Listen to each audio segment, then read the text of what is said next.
Hello, everyone. You're listening to a Coffees with Toffees podcast. I'll be your host, Flubb, and this is the Flupdate. So we got a great show for you tonight, like we do every night. We have four different things that I want to talk to you about. First off, I want to talk to you about the DAC Standings. There's a tournament that's obviously been going on for a while. There's been a lot of different things that have been going on this week, and obviously the more exciting stuff has been in the past couple days. So most of my focus is going to be on that.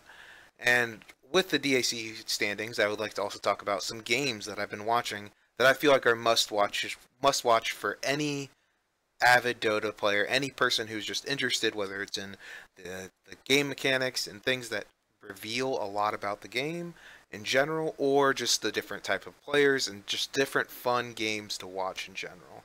So those are the first two. Then I got to talk about the TI7 announcement. For those of you who missed it, there's TI7 has been announced, and I'm going to give you the details here in a minute. Also, there's a Flubb tip this week. I have a general thing that I'm going to be running where basically I am going to give you a tip instead of a question, and then kind of just have fun things that I've found throughout the weeks. I think this will be a fun format change, and I'm looking forward to it. So, without further ado, let's talk about the DAC standings.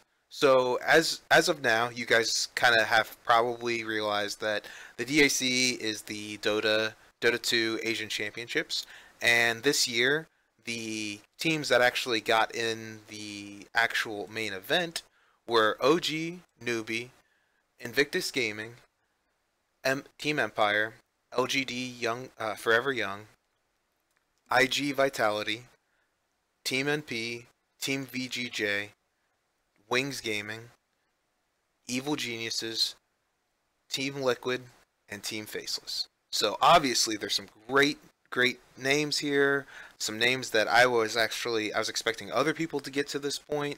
There's a lot of upsets that have already happened generally through the group stages. I was very surprised that one DAC was not here. Obviously they've had a little bit of a trouble in the past few months, but still that I view them as a very good team. There's a lot of other teams that just generally it's a very big surprise that they weren't able to really find themselves in the group stages. So what kind of ended up happening, OG and Newbee, Invictus Gaming and Team Empire were the teams that were on top. They went up to the upper bracket, and then all the others fell down into the lower bracket. And on this tournament, the first round of the lower brackets were best of one. So all those teams that we talked about before, Team Liqud, Team NP, Team Wings, all these guys were at the bottom of the barrel. They were at like even Team Evil Geniuses, which they had a very lackluster group stage for sure. So there's a lot of potential that they had there, and it just kind of fell at the wayside. We see them actually. There's a lot of these different games that have happened. It's kind of what has ended up is OG and Invictus Gaming are still in the winners bracket, and there's a lot of different upsets and things that happen. I'm going to get into it in the next section here in a bit, but basically the teams that are left at this point today are OG and Invictus in the upper brackets. Then we got Team Evil Geniuses and Newbee facing off, and the winner of that will then go into IG.Vitality versus whoever wins, and then whoever loses the OG Invictus Gaming will go down, and then whoever wins IG.Vitality versus whoever before will then go into the semifinals and then finals. The three series are for tonight. The three that are tonight are OG and Invictus Gaming, obviously, and all the ones that I was talking about before. So basically, the ones that are undecided. The semifinals and the finals are not tonight. They will be tomorrow night. I'm actually very excited. I think that OG and Invictus Gaming are looking incredible these past few games, and just this series in general. I am very excited for the game tonight, and I kind of feel like whoever knocks them down, if they fall really hard, then yeah, they won't necessarily have a chance to come right back. But I feel like they have the upper advantage on all of these teams right now. Evil Geniuses has had some good plays and had some good rhythm in general. Team Newbee obviously got here for a reason, and IG.Vitality has been playing their way up through the top. There's just been some ridiculous things, but really, I feel like OG and Invictus are the ones to watch. And they have just a lot of potential in their teams right now. They found some really good strategies to play. So, as we're talking about this, we want to know, you guys want to know the games to watch, the games that you missed that were very important. So the games that I found very important, and what's really funny is all of these main stage event games are pretty much games to watch. I actually have 5 tonight that I want to talk about because they're so good. If you're really watching any of these games, you can't really go wrong. But make sure you at least watch these 5, and I say at least these 5, and that's like a ton of Dota to watch. So uh, even then, just watch any one of these 5, and you've probably already heard about a couple of them. IG.Vitality versus Team VGJ. That series was really strong. I really thought that really it looked like a throw. If you watch this game, there's the watch these games in general. There are some times where VGJ just definitely has the lead, and IG.Vitality, maybe they're just really good at playing from behind, or maybe they just have like some mentality of okay, never give up, never surrender, that just really throws these teams out of whack because they've had some situations where it doesn't really make sense. Like VGJ had them, and they just let it slip through their fingers really easily. So that was the first time that happened. And then they go on to face Team Empire, who were one of the best, one of the favorites of this tournament, and Team Empire throws versus them. They go into a 1v1, they get a best of 3, and they get one for Team Vitality, one for Team Empire, and then Vitality takes it at the end when Team Empire definitely should have had that last one. So, something to say for this team that they never give up, never surrender, and they're having these horrible beginning games. Maybe they're just bad at laning, and they just are like incredible at team fighting because they just have these great team fights where they almost seems like it puts the enemy team on tilt every time, and then they have another one right after it where they just clean up the enemy. So if you're really looking forward to those team fight, those really drawn games where you're like, oh man, this is over, and then suddenly they just pull out of nowhere and with an amazing play, those are 2 games that I would highly suggest. 2 other games that have been really great, obviously they are the 2 series that are in winners brackets for a reason, are IG versus Team Empire and OG versus Newbee. IG versus Team Empire definitely had one of my favorite drafts ever. The first game is just crazy good. I love the idea that IG went into. It's something that's been kind of popularized in this tournament and popularized in general. It's a lot of people are picking up the Lifestealer. Lifestealers are very strong right now, and going in with a Slaughter as a support and LC as an offlaner. Incredibly strong. There's a lot of synergy there. They have a lot of potential in what they do, and they also picked up a Silencer and a Tinker in that match as well. And it's very good to have that style because obviously you have all this initiation, all this very heavy dive, and then Silencer silences the team, creates that space for them, creates that good counter initiation on top of the first initiation of either Slaughter or LC. And then you also have the Tinker, the availability of split pushing, of the just output of magical damage, because it's all this physical damage before.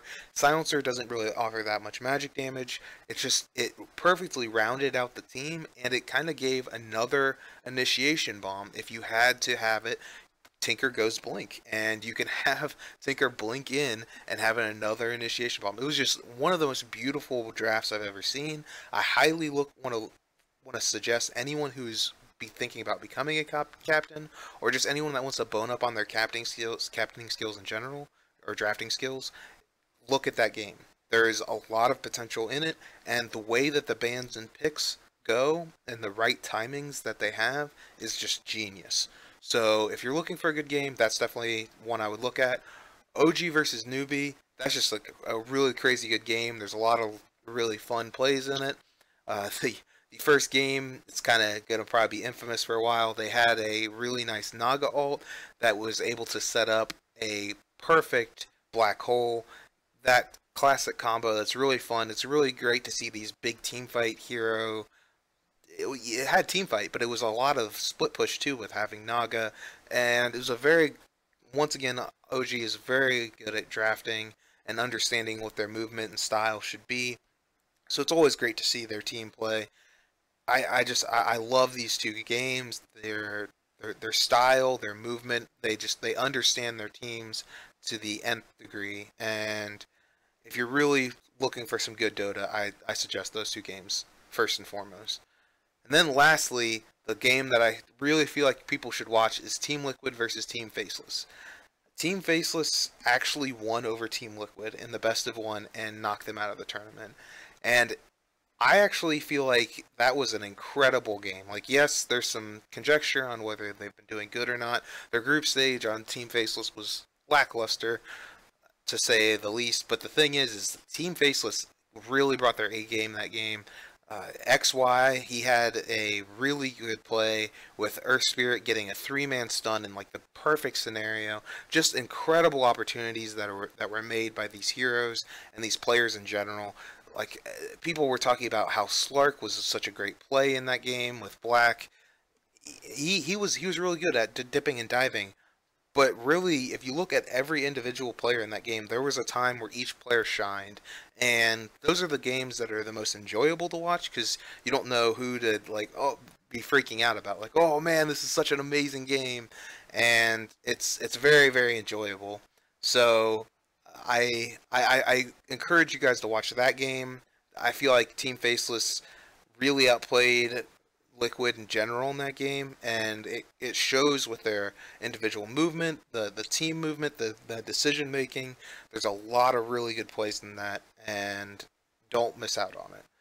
A really fun thing that I forgot to mention though, I wanted to save it to the end, is that the IG.Vitality versus Team VGJ, there was a really great game where they had Tusk, and Tusk rolled in with a snowball on a sniper, and they Lotus Orbed the sniper, getting the sniper in a snowball himself, and saved his life from from easily potential death.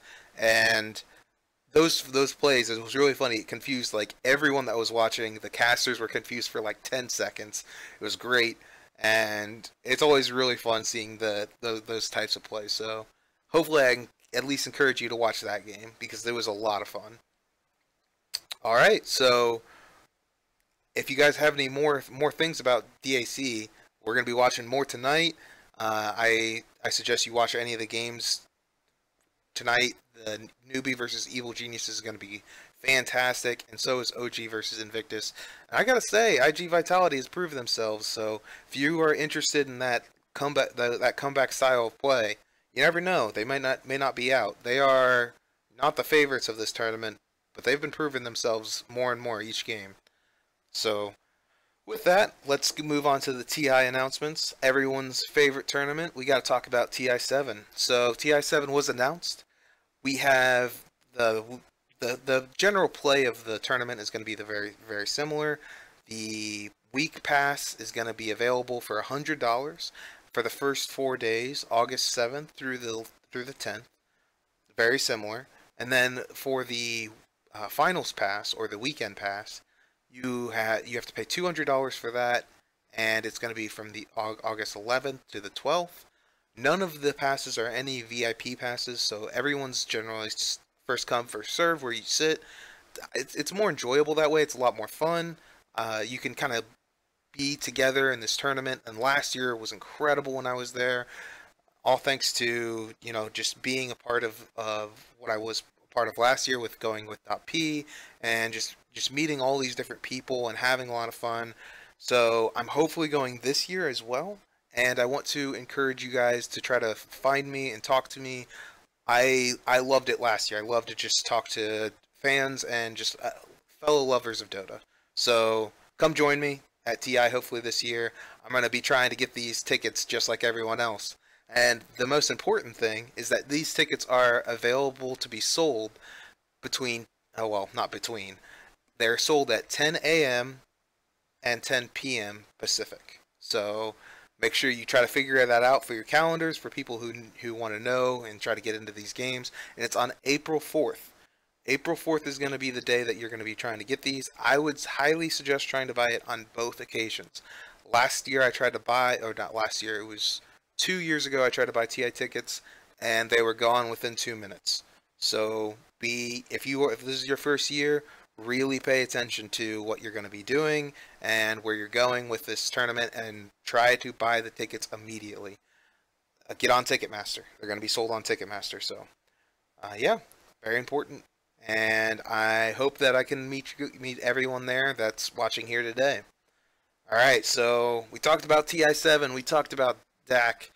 We're going to talk about the Flubb tip. Something I've been very excited about, and something that I hope that you guys can take with you when you're playing in your pubs in the next week. I have actually kind of stumbled on something really fun, and it's Monkey King and Shadow Shaman.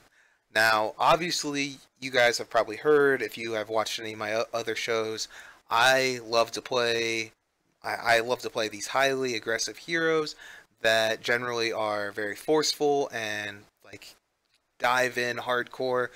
That's Monkey King, right? And I like to be very on the edge of life, so like being able to jump around in trees is very fascinating to me. And I am that jerk. I hate the hero in the aspect that he was broken for a while, but he's still kind of broken, but he's at least more reasonable than he was when he first came out. And now I'm starting to really enjoy it because he's the basic concept of what I play this game for. His potential of what he does with a mid-Shadow Shaman is incredible. Mid-Shadow Shaman, you know, he has that rotation, he has that potential in lane, and he has the push potential that is so great. Putting down those wards, getting down those towers, he is an incredible unstoppable force right now. And I highly encourage you guys to pick, if you guys have a friend that you want to play with in general, playing Monkey King as a roaming support with him is a very strong duo. You get to have that intense lockdown that a support would normally bring, but you have the damage output. It's almost like you switch positions, right? Because a Monkey King on 4 has that like general right click that you feel like a mid should have, but he has that more of a roaming potential and that roaming positioning because he wants to get the jump on people. Whereas you can kind of bait with a Shadow Shaman like you would like with a normal support.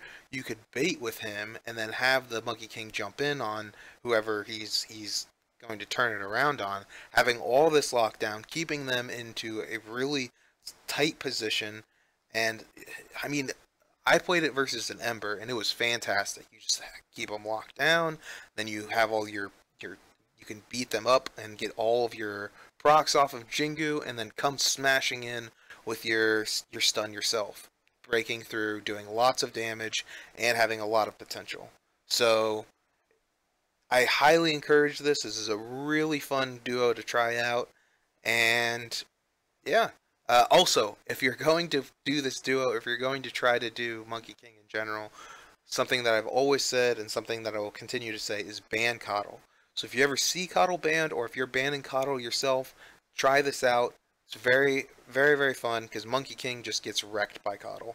Obviously, the mana chakram, or not mana chakram, mana leak takes away all of his mana when he jumps up into a tree. He can get pushed out with blinding light of his ultimate, and he's a lot of magic damage. So that big blast will just destroy him. And the heal, he's about turning the tides when he jumps in. So having that big blast to heal someone as well is horrible with Monkey King. So if you can get him out of the picture, he's an easy win, a lot of fun. I highly encourage it.